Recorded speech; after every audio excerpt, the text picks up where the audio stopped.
Dans un quartier animé de Lagos, vivait une femme appelée Fink avec son mari Adé. Leur maison était petite, faite de parpaings et de tôle. La cour était étroite. Il y avait juste assez de place pour une corde à linge, quelques bassines et un vieux banc en bois. Chaque matin, le quartier se réveillait avec les mêmes bruits, les klaxons des okadas, les cris des vendeurs, les enfants qui jouaient au foot avec une balle en chiffon, les générateurs qui toussaient quand l'électricité partait. Fink aimait ces bruits. Il lui rappelait qu'elle n'était pas seule. Mais il lui rappelait aussi qu'elle était coincée dans cette vie. Adé travaillait comme chauffeur de bus. Il se levait très tôt. Il enfilait sa chemise bleu clair un peu usée et son pantalon noir. Fink lui préparait un petit déjeuner rapide, du pain et du thé sucré. Il mangeait debout, près de la porte. Il disait toujours « Que Dieu nous protège aujourd'hui, ma femme ». Il embrassait Fink sur le front. Puis il marchait jusqu'à l'arrêt de bus. Il montait dans son bus jaune, criait « Montez vite !»« Muchin !»« Ochodi !» Il conduisait des heures. Les embouteillages étaient longs. Les passagers montaient, descendaient, payaient. Adé klaxonnait, évitait les trous, transpirait sous le soleil. Il rentrait tard. Il était fatigué. Les yeux rouges. La chemise trempée. Mais il donnait presque tout son argent à Fink. Il gardait juste un peu pour son transport et son déjeuner. Fink vendait des galettes de maïs et des légumes au marché. Elle se levait à 4 heures du matin. Elle préparait tout avec soin. Elle faisait chauffer l'huile. Elle pilait le piment. Elle coupait les légumes. Elle criait « Galettes chaudes. Légumes frais. Venez goûter. » Les clients venaient. Des mamans avec leurs bébés sur le dos. Des ouvriers qui travaillaient dans les chantiers. Des étudiants qui allaient à l'école. Fink servait vite. Elle souriait. Elle rendait la monnaie. Elle disait « Merci beaucoup. Que Dieu te bénisse. » Mais à la fin de la journée, quand elle comptait l'argent, il manquait toujours quelque chose. Le loyer. L'électricité. L'eau. Les médicaments. Les dettes s'accumulaient. Les voisins voyaient Fink compter les pièces le soir, le visage fermé. Fink et Adé se disputaient souvent à cause de l'argent. Les murs étaient minces. Les voisins entendaient tout. Un soir, Adé rentra avec peu d'argent. Il dit « Aujourd'hui, les passagers étaient rares. » Fink répondit « Toujours la même chose. Tu travailles, et nous restons pauvres. » Adé baissa la tête. « Je fais de mon mieux, Fink. » Fink tourna le dos. Elle essuya ses larmes. Elle était fatiguée. Fatiguée de compter chaque naira. Fatiguée de dire non aux enfants du quartier qui demandaient un peu de nourriture. Fatiguée de voir les autres vivre mieux. Fink rêvait d'une vie différente. Elle voulait de grandes maisons avec des portails en fer forgé. Elle voulait des voitures neuves garées devant. Elle voulait des vêtements élégants. Elle voulait le respect de tout le quartier. Quand elle voyait les femmes riches passer en voiture, elle s'arrêtait. Elle regardait les pneus tourner. Elle voyait les vitres teintées. Elle voyait les sacs chers. Elle voyait les chauffeurs qui ouvraient la porte. Chaque fois, elle se disait « Un jour, ce sera moi. » Chaque soir, elle rentrait du marché fatiguée. Ses pieds faisaient mal. Son dos était lourd. Mais sa tête était pleine de plans. Elle pensait à l'argent. Elle pensait aux maisons. Elle pensait aux voitures. Elle pensait au respect. Elle commençait à croire que la pauvreté n'était pas un destin. C'était un obstacle. Un obstacle à surmonter. Mais elle savait que le travail honnête ne suffisait pas. Il était trop lent. Il ne donnait pas la vie qu'elle voyait dans ses rêves. Un jour, une amie parla à Fink. L'amie vendait du tissu wax à côté. Elle parla doucement. « Fink, il y a un homme dans un village reculé, loin de Lagos. Cet homme peut transformer la vie des gens. Il ne demande pas de travail. Il ne demande pas de commerce. Il demande juste un sacrifice et un secret. » Fink écouta. Elle ne dit rien. Mais dans son cœur, quelque chose bougea. L'idée d'un chemin rapide vers la richesse fit naître une obsession. Elle pensait à cet homme. Elle pensait à ce sacrifice. Elle pensait à l'argent qui pouvait tout changer. Fink réfléchissait en silence. Elle ne parlait pas à Addai. Elle gardait tout dans son cœur. Chaque nuit, elle rêvait de maisons, de voitures, de bijoux, du respect qu'elle désirait. Addai continuait à travailler dur. Il ne se doutait de rien. Il rentrait fatigué. Il embrassait sa femme. Il mangeait le repas qu'elle préparait. Il dormait. Il ne savait pas que la vie qu'il partageait allait bientôt basculer. Il ne savait pas que quelque chose de dangereux se préparait dans l'ombre. Le quartier semblait paisible. Les voisins riaient. Les enfants jouaient. Les vendeurs criaient. Mais dans la petite maison de Fink et Addai, un secret grandissait. Un secret qui allait tout changer. Un secret qui allait briser des vies. Proverbe du quartier.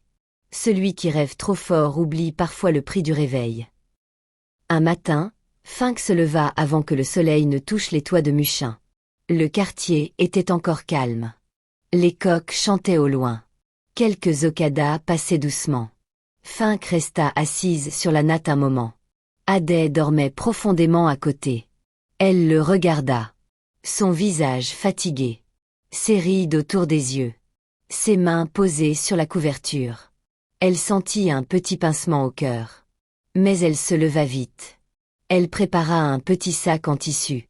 Dedans, elle mit un pagne de rechange, un peu d'argent pour le bus, un petit miroir et un sachet de biscuits. Elle enfila un pagne wax bleu et blanc simple. Elle attacha ses tresses longues avec un foulard. Elle sortit sans bruit. Elle ne réveilla pas Addai. Elle ne laissa pas de mots. Elle marcha jusqu'à l'arrêt de bus. Le bus jaune était déjà là. Le conducteur criait. Ikorodu. Dernière place. Fink monta. Elle s'assit près de la fenêtre. Le bus démarra lentement. Il traversa les rues de Lagos, les embouteillages, les klaxons, les vendeurs qui criaient, les enfants qui couraient entre les voitures. Fink regardait tout passer. Elle pensait à ce que son ami lui avait dit au marché. Le bus roula longtemps. D'abord les rues bondées. Puis la route devint plus large. Les immeubles laissèrent place à des champs. Des palmiers, des bananiers, des villages petits. Fink ne parlait à personne. Elle serrait son sac sur ses genoux. Elle repensait aux rêves, la grande maison, les voitures, le respect des gens. Elle se disait « Si cet homme peut vraiment aider, je dois essayer. » Après plusieurs heures, le bus s'arrêta dans une petite ville. Fink descendit. Elle prit un autre bus plus petit. Puis un okada. Le conducteur demanda « Où madame ?» Fink répondit « Village de Okeila, près du grand arbre Iroko. » L'okada roula sur une piste rouge. La poussière montait partout. Fink fermait les yeux parfois. Elle sentait son cœur battre plus vite. Enfin, ils arrivèrent. Un petit village calme. Des maisons en terre. Des enfants jouaient. Des femmes pilaient du yam. Fink descendit. Elle paya l'okada et marcha. La maison de l'homme était au bout d'un sentier. Elle était simple, mur en terre, toit de chaume, une petite véranda. Un homme âgé était assis dehors. Il portait une longue robe blanche très propre. Il avait un collier de perles rouges autour du cou. Il la vit arriver et dit « Assieds-toi, ma fille. » Fink s'assit sur un tabouret en bois. L'homme ne parlait pas tout de suite. Il regardait au loin. Puis il tourna la tête. « Qu'est-ce que tu veux ?» Fink répondit avec assurance. « Je veux devenir riche. Très riche. » L'homme la regarda longuement. Son regard était perçant. Il semblait sonder son âme. Puis il dit doucement. « La richesse a un prix. Es-tu prête à payer ce prix ?» Fink acquiesça sans hésiter. Elle était déterminée. Elle répondit. « Oui. » L'homme hocha la tête. Il parla lentement. « Pour devenir millionnaire, tu dois sacrifier la personne qui t'est la plus proche. Celui que tu aimes le plus. Et ce secret doit rester invisible à tous. Personne ne doit savoir. Si tu parles, tout s'écroule. » Fink sentit un frisson parcourir son dos. Elle pensa à Addai. Son mari qui rentrait fatigué mais souriait. Son mari qui l'embrassait le soir. Son mari qui disait toujours « On va y arriver, Fink ». Elle pensa aux disputes pour l'argent. Elle pensa aux rêves qu'elle avait. Elle pensa à la grande maison. Elle pensa au respect. Elle demanda « Et après? Qu'est-ce qui se passe après ?» L'homme répondit « L'argent viendra. Beaucoup d'argent. Tes affaires marcheront. Les gens te respecteront. Mais tu vivras avec ce secret toute ta vie. La nuit, tu verras des choses. Tu entendras des choses. Tu porteras ce poids seul. » Fink resta silencieuse. Elle regardait le sol. Puis elle leva les yeux. « Je le ferai. » L'homme hocha la tête. Il lui donna un petit sachet d'herbe et une plume noire. Il expliqua ce qu'elle devait faire. Quand? Où? Comment? Fink écouta chaque mot. Elle les grava dans sa tête. Quand elle sortit de la maison, le soleil était bas. Elle marcha jusqu'à l'arrêt du bus. Dans le bus du retour, elle ne parla à personne. Elle regardait par la fenêtre. Elle ne pleurait pas. Elle ne souriait pas non plus. Quand elle arriva à Muchin, il faisait nuit. Adet était déjà rentré. Il l'attendait. Il demanda « Où étais-tu toute la journée ?» Fink sourit calmement. « J'étais allé voir une amie au marché. Elle était malade. » Adet la crut. Il l'embrassa sur le front. Il dit « Tu travailles trop, Fink. Repose-toi. » Fink alla se coucher. Elle resta éveillée longtemps. Elle regardait le plafond. Elle repensait à chaque mot de l'homme. Elle repensait à Adet qui dormait à côté. Elle se disait « C'est pour nous. Pour notre avenir. Un jour, il comprendra. » Mais la petite voix dans sa tête murmurait « Vraiment. » Proverbe du quartier. Le chemin qui brille trop vite cache souvent des trous profonds. Quelques jours après son retour du village, Fink se sentit prête. Elle avait gardé le sachet d'herbe et la plume noire dans un coin caché de la maison. Elle les regardait parfois la nuit, quand Adet dormait. Elle se répétait les mots de l'homme mystérieux. Elle se disait « C'est pour nous.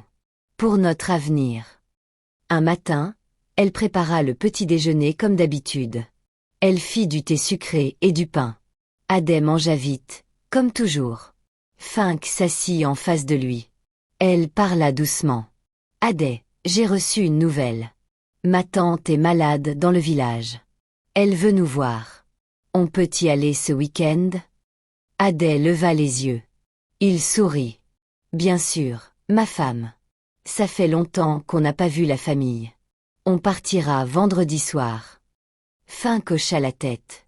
Elle sourit aussi. Mais son cœur battait fort. Elle se sentait mal. Elle se sentait légère. Elle se sentait les deux en même temps. Le vendredi soir, ils prirent un bus. Le bus était bondé. Des gens parlaient fort. Des enfants pleuraient. Des sacs étaient posés partout. Fink et Adet s'assirent côte à côte. Adet tenait la main de sa femme. Ils arrivèrent au village tard dans la nuit. La lune était haute. Le village était silencieux. Seuls les chiens aboyaient au loin. Fink prit la main d'Adet. Elle dit « Allons voir la tante. » Adet suivit sans poser de questions. Il était fatigué du voyage. Il faisait confiance à sa femme. Fink le conduisit sur un petit sentier. Le sentier était sombre. Des arbres denses cachaient la lune. Fink marchait vite. Adet demandait « La maison de ta tante est loin ?» Fink répondait « Non, c'est tout près. » Ils arrivèrent devant une maison isolée. La maison était cachée derrière les arbres. Il y avait une petite lumière à l'intérieur. Fink ouvrit la porte. L'homme mystérieux était là. Il était vêtu de blanc. Il tenait une bougie. Adet s'arrêta. Il demanda « Qui est cet homme? Où est ta tante ?» Fink resta silencieuse. Elle ne regarda pas Adet. Elle regardait l'homme. L'homme dit doucement « Entre ». Adet entra. Il était confus. Il était inquiet. Il posait des questions. « Fink, qu'est-ce qui se passe? Pourquoi cet homme est ici ?» Fink ne répondait pas. Son visage était impassible. Elle restait près de la porte. L'homme commença le rituel. Il prononça des mots anciens. Il traça des signes au sol avec de la poudre. Il mit des herbes dans un petit bol. Il alluma des bougies noires. La fumée monta lentement. Addai recula. Il dit: « Fink, qu'est-ce que c'est? On s'en va. » Mais Fink resta immobile. Addai voulut sortir. Il sentit ses jambes devenir lourdes. Il sentit sa tête tourner. Avant qu'il ne comprenne ce qui se passait, il perdit connaissance. Il tomba doucement sur la natte. Le rituel continua en silence. L'homme murmura des mots. La fumée devint plus épaisse. Fink regardait. Elle ne bougeait pas. Elle ne pleurait pas. Elle ne criait pas. Elle restait là. Quand tout fut fini, l'homme dit: « C'est fait. » Fink hocha la tête. Elle sortit de la maison. Elle ne regarda pas Addai. Elle marcha seule jusqu'au village. Elle prit un bus pour la gosse. Elle arriva chez elle le lendemain matin. Les voisins demandèrent: « Où est Addai ?» Fink répondit calmement: « Addai a disparu pendant le voyage. Je ne sais pas où il est. » La famille fut prévenue. Les voisins furent prévenus. Tout le quartier parla. On dit: « Addai a eu un accident. Il s'est perdu dans le village. » Personne ne douta des mots de Fink. Elle pleurait parfois devant les gens.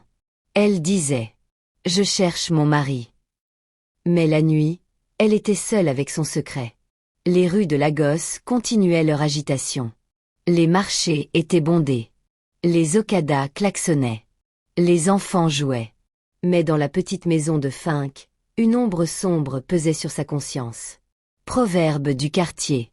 Celui qui cache un secret porte un poids que personne ne voit.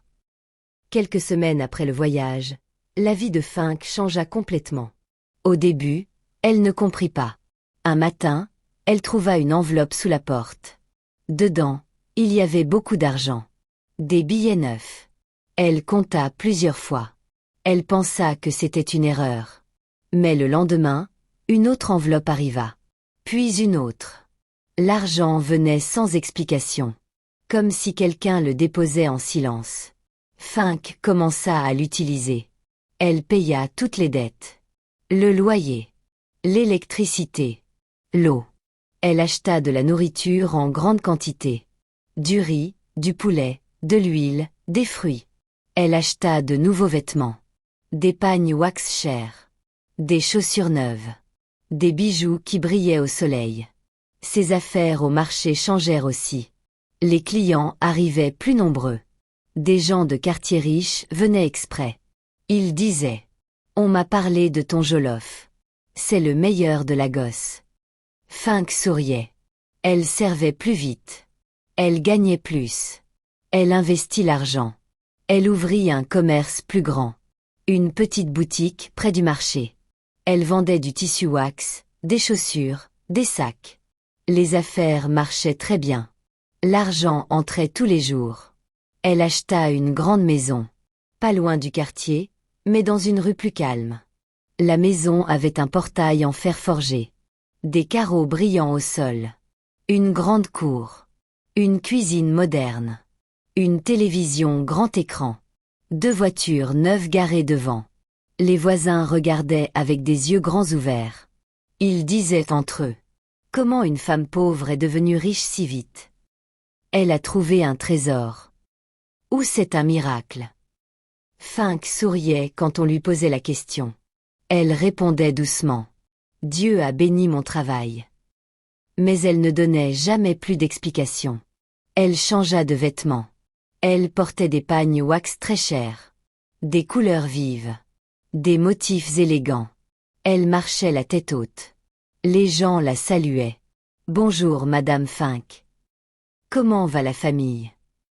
Elle répondait avec un sourire. Elle donnait parfois de l'argent aux enfants du quartier.